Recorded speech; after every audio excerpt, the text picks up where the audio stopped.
Au début, il n'y avait qu'un seul enfant qui m'intimidait. Mais rapidement, il a réussi à embarquer quelques jeunes avec lui. Ça s'est calmé assez rapidement. Je pouvais recommencer à respirer. Jusqu'à ma première année. En première année, ils étaient rendus 2 à m'intimider. Il disait des choses comme « N'allez pas jouer avec lui, c'est un enragé ». Je finissais par me fâcher. Il faisait tout pour m'achaler et me faire enrager. J'ai commencé à m'isoler. En 3e année, c'était plus juste à l'école. C'est continué au skatepark et au parc. On m'arrachait mon vélo. J'essayais de les ignorer, mais je finissais toujours par me fâcher. Essayer de me défendre, de les frapper, mais c'est ce qu'ils voulaient. Avec le temps, la classe au complet s'en sont mêlés. Ils me traitaient d'enragé. Ils voyaient juste mes réactions, pas ce qui se passait derrière. J'étais toujours le dernier choisi, dans les sports ou dans les activités en classe. Il profitait de chaque situation pour me frapper. Pas les gros coups, mais des petits coups subtils. Il poussait ma chaise, il me posait des questions pour rien, juste pour me déconcentrer à l'école. Mes parents ont décidé de s'en mêler. Ça a juste empiré la chose. C'est comme si ça avait augmenté son envie de rendre ma vie misérable. J'étais fâché, tellement fâché, je n'arrivais plus à me gérer. En 4e année, c'était pire.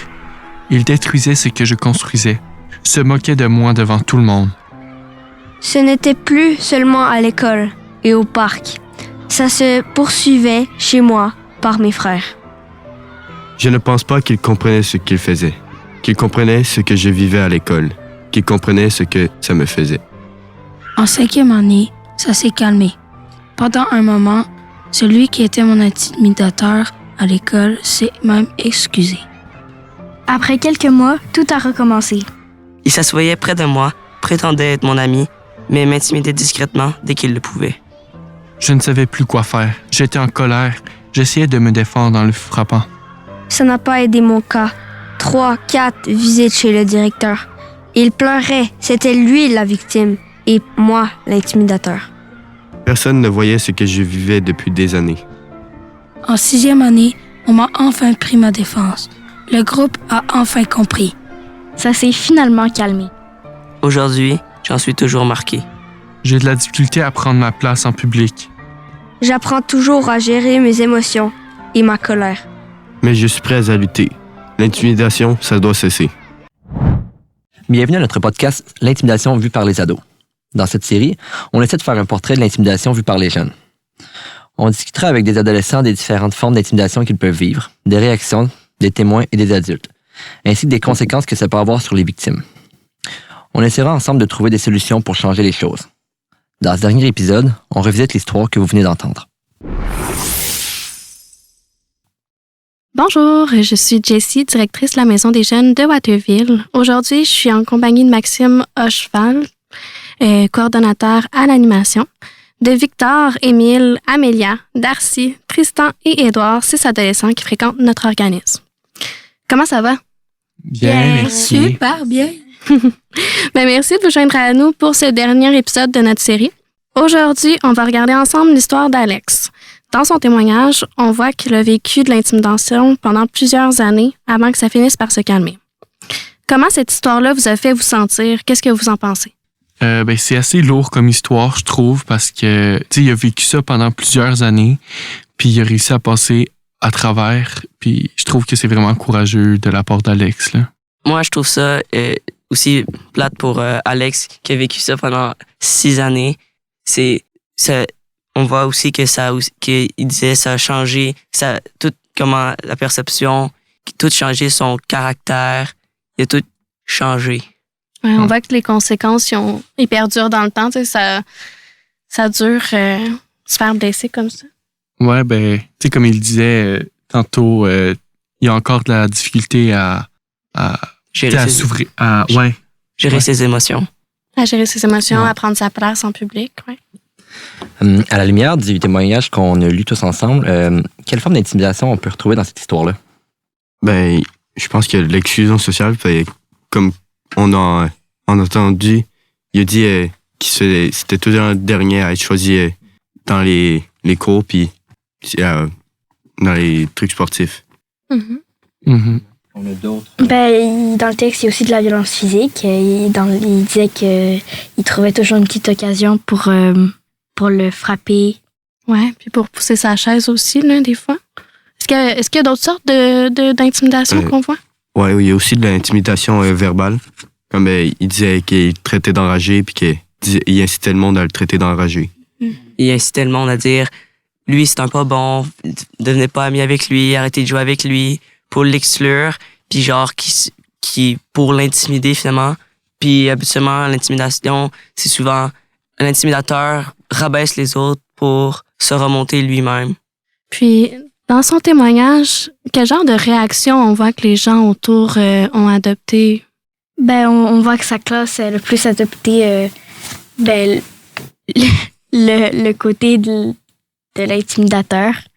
On voit aussi comme il devait, comme il allait pas nécessairement donner des conséquences à l'intimidateur. Puis c'est souvent lui qui se faisait comme donner des conséquences, puis pas l'intimidateur. C'est ça, je pense que c'était plus vu comme des petites chicanes que de l'intimidation, là. Les professeurs ou l'école, ils pensaient que c'est juste une petite chicane, fait qu'il fait juste dire arrêtez, puis il faisait pas des suivis avec l'intimidateur puis la personne qui se faisait intimider. Puis tu sais, il l'a dit à un moment donné, tu sais, c'est arrivé, ils ont fait un suivi, mais tu sais, ça a pas bien été parce que celui qui intimidait, il s'est fait passer par celui qui se faisait intimider, tu sais, fait. Ça aidait pas à la cause. C'est triste. Ouais. OK, puis dans le fond, quand on arrive à la fin du témoignage, qu'est-ce qui, selon vous, a été un élément, dans le fond, important qui a changé un peu la suite des choses? Je pense que c'est quand la classe a vraiment compris que c'était vraiment l'intimidateur qui intimidait Alex. Ouais. Puis que c'est ça, fait que je pense que c'est quand ils ont compris ça que ils ont commencé comme à lui dire d'arrêter, puis ça a commencé à se régler. Au final, c'est un peu l'effet de groupe, le fait que tout le monde se solidarise, qui a fait en sorte que l'intimidateur a un peu perdu son pouvoir sur la personne qui intimidait. Dans le fond, Alex a cessé de subir les comportements une fois que le groupe s'est lié à Alex, puis a pris comme le contrôle de la situation. Ouais. Est-ce que vous pensez que les gens y en ont fait assez? Qu'est-ce qui aurait pu être fait différemment? Je pense que la situation aurait pu être approfondie. L'école n'a pas vraiment fait beaucoup ces recherches-là. Comme ils ont pris le côté de l'intimidateur parce qu'ils savaient pas c'était quoi l'histoire. Je pense aussi que les personnes, les autres gens de la classe, s'étaient pas informés, savaient pas qu'est-ce qui se passait avec l'histoire. Ils ont juste pris la personne qui pensait se faire intimider, puis ils ont pris son côté sans savoir que c'était elle qui intimidait Alex. Oui, effectivement, c'est vrai que c'est un peu ce qui s'est déroulé dans la situation d'Alex. D'après vous, dans ce genre de situation-là, c'est quoi le rôle que la famille doit avoir, les amis, l'école? Je pense vraiment que la famille puis les amis, ils doivent vraiment supporter la personne qui se fait intimider, puis ils doivent pas s'empêcher d'aller voir l'intimidateur puis de lui dire comme arrête de faire ça, parce que s'ils font pas ça, c'est sûr ça va continuer longtemps. Puis ils doivent aussi dire aux autres personnes de la classe que c'est pas la vraie histoire puis qu'est-ce qui s'est vraiment passé. Ouais, mais tu sais, dans l'histoire, on voit aussi que ses parents ont essayé de s'en mêler puis que ça n'a pas marché non plus, ça a juste empiré la cause.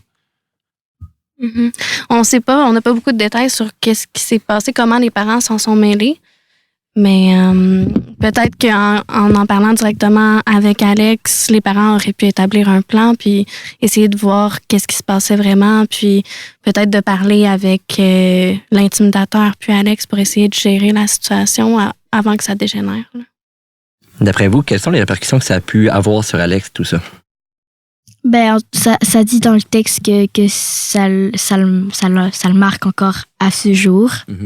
D'après moi, il y a sûrement aussi plus de misère à aller voir les personnes sans être gêné ou avoir peur qu'ils se fassent intimider encore.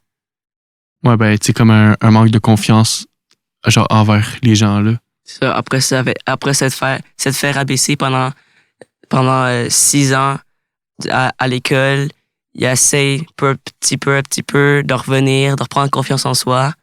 Puis c'est ça. Ouais, mais tu sais, on comprend quand même que c'est difficile, là.